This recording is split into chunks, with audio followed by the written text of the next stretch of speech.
Hello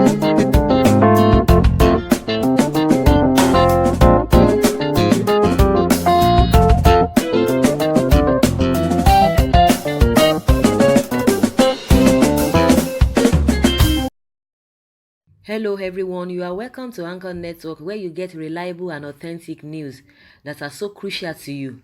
I say big thank you to everyone who has been part of this channel and who has taken time to subscribe. And if you are yet to subscribe, I say please click the red subscribe button and also the bell icon. The bell icon will allow you to get notified anytime we publish any news. And also, I would like you to look at the screen. There's a website address there that I would like you to visit and you'll be glad you did that. Thank you very much. Fani-Kayode lists Buhari's three biggest mistakes. IPOB proscription is one of them. Former Aviation Minister Fani-Kayode has outlined three biggest mistakes made by the President of Nigeria, Muhammadu Buhari. Chief Fani-Kayode, who is known to be one of the President's biggest critics, took to his Twitter page on Saturday to list these mistakes of the septuagenarian leader. According to FFK, Buhari's biggest mistakes were proscription of the indigenes of people of Biafra, IPOB, as a terrorist group and the persecution of its members, proscription of the Islamic movement in Nigeria, Shiites, as well as the persecution of its members, and encouraging the mass murder of Nigerians by Fulani herdsmen and failure to declare the group terrorists. He went further to declare the president will regret all the three mistakes.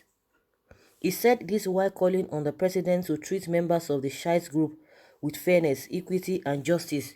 The former PDP Democratic Party (PDP) presidential campaign spokesman, however, acknowledged the objective of the Shia Muslims in Nigeria was to establish an Islamic fundamentalist state, as their allegiance and loyalty were with Iran and not Nigeria.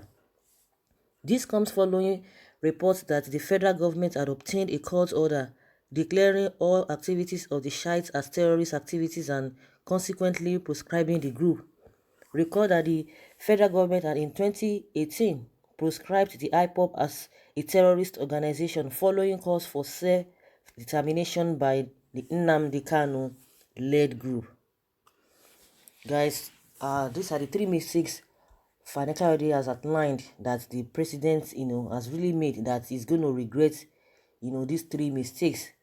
And that whatever he wants to do, and people have been calling from all corners, telling him to proscribe this guy, terrorist groups, based on, for the fact that they are trying to, protest that their leader should be released, and it's be lingering for a very long time.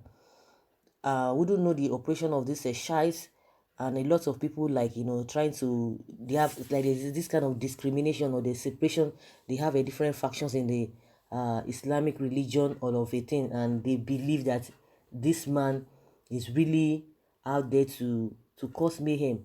But one thing is pertinent, because even from the analysis from the presidency, they started talking about the operation of this Shiite from the beginning in 1990s and all of that.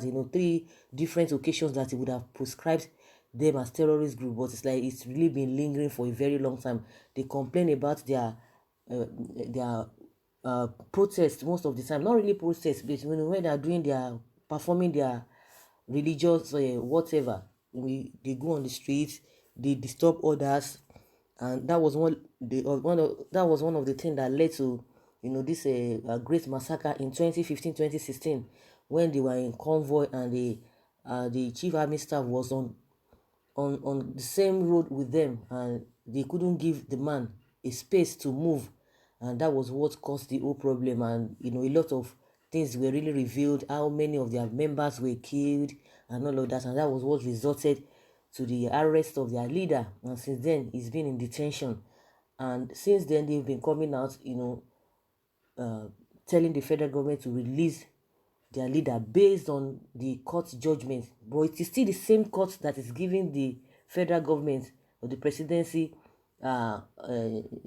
opportunity to be able to proscribe these guys. So why is it that when the same court that had asked the federal government to release this man, could not even effect that he released, they will say they have done their part. But like a lot of people have really come out to condemn this acts, like Mike Uzekome, SCN. I think when these guys are talking, they know the angle at which they talk from, unlike, many of us that are layman when it comes to law. But they really understand this sort of thing. Some people are like, trying to castigate some of the people that have come out to say the federal government shouldn't have done that, or the court shouldn't have done that in the first place, because I know a lot of people from different corners that have been asking the federal government, to prescribe this shite people, terrorist group and all of that. But some people are saying like, no, you cannot do that, because what these guys are asking for, what they are protesting for, is for their leader to be released, not for anything. If their leader is released, and everybody will go to bed, and they are on the verge that, and on the ground that the court in the first place, had already said that their leader should be released, and that's the ground they are standing on. And I don't know the kind of games the federal government is playing, whether Buhari is the one playing it, whether the presidency or whatever. The most important thing is that when people say judiciary is the last hope of a common man, and at the end of the day, the same judiciary is saying release this man, let this man be on bail, and you see some people come from another corner, to try to still detain him. And that is what people have been saying. A lot of people, even from other quarters, other countries, have been saying that this release this man based on the court order. It's still the same court that is telling the federal government, or issuing them opportunity to be able to prescribe them this terrorist group of a thing. So the whole thing is really confusing. And now you are talking about how you obey court order, on how the people have really disturb the peace of people by protesting. And those are the things that need to really, get kind of balancing, because when you try to favor yourself in one part and in the other side, and you are faulty, and you are trying to come and put all the blame on the shites, of course they might have their own faults. But what we understand is that since court has told you guys to release this guy, or they've made a proclamation that this guy should be released, for how many times? Almost 3 or 4 times. Yet the man is still being kept there. So who is going to be held responsible for not obeying court order? And at the end of the day, and I'm sure, if not that, if their leader has been released, I think this whole protest back and forth wouldn't have occurred.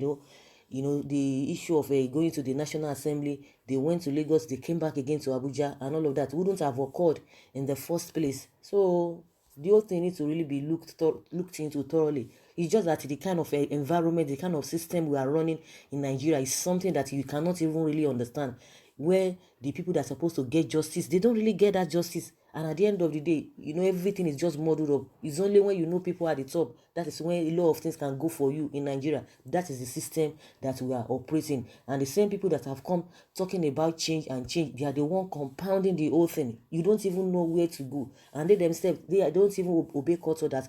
They only obey the one that suits them, the one that really favors them, and the one that they think is not going to be in their favor. They discard it, and they will come and be telling you and be preaching some things that even Nigerians are seeing, that these guys cannot be trusted, this government cannot be trusted. And that is the main reason why people like, okay, let us change the old order and bring new people, since you say you are going to make the difference from all of this. But at the end of the day, what are we seeing? It's like we are still going back to Egypt. We are even still going deep, going back. It's really something that is, cause for, attention, and it's really worrisome if we continue in this line. Everybody's just like hopeless, that there's nothing meaningful that will come up. But we are still hoping that everybody in the society, everybody in the system knows that things are not working well. For the fact that a lot of people are conscious of that there's some ways, or there's a particular way that things are supposed to be done, and people are not doing it, means that at the end of the day, something good is still going to happen. But we don't even know the generation, we don't even know the person that is going to stand up to all of these things and say, no matter what, no matter who else is God, that we are going to do the right thing. Everybody knows the right thing, but the ability to put the right thing in the right perspective, that is where we are really lacking, and that is where we are having problem. Everybody knows what to do, everybody knows the right thing. So we are still hoping. That is why people like, oh, you are still hoping. Yes, we are still hoping for the fact that there is that consciousness that there's something that needs to be done, that what we are practicing now, what we are doing now is not the right thing. Means that some people someday will rise up to this injustice, to these abnormalities and irregularities that is going on in our system. The foundation is corrupt. The foundation is faulty, and that is why you see a lot of things are not just going well. And the people that are really at the top, people that really have that power, they use it, at their own advantage and at the disadvantage and of the masses. So that is why we are seeing all of this in this country. It is who know who. If you have the connection, even when you want to get employment, it is people who have that connection. Even when you want to get anything, it is by connection. It is who you know. Even if somebody embarrasses you, if somebody wants to marginalize you, if somebody wants to do something unjustly to you, at the end of the day they will ask you, who do you know? Do you know who I am? And at the end of the things that you are saying that plainly clear, they will just model the whole thing for you, and you'll be the one at fault. And at the end of the day, you just be surprised at what kind of country are we. So if the people at the top cannot even do the right thing, I'm not even talking about what Fani-Kayode is saying, but if the people at the top cannot do the right thing, and when people are saying that you are just partial in a lot of things, nobody will want to trust your government. And that is what is bringing all these insinuations and all these permutations here and there. People saying a lot of things from different corners, because you have not laid that foundation, for them to believe you, for them to know that you are running a transparent system. So guys, that is just my own opinion concerning what Fani-Kayode has said, saying that the president is going to regret these 3 big mistakes he has really made. I would like to hear from you what you think about that, whether the federal government or the president himself has really made mistakes, concerning these 3 things that Fani-Kayode has really listed. Please put down your comments in the comment section. Thank you very much. Bye.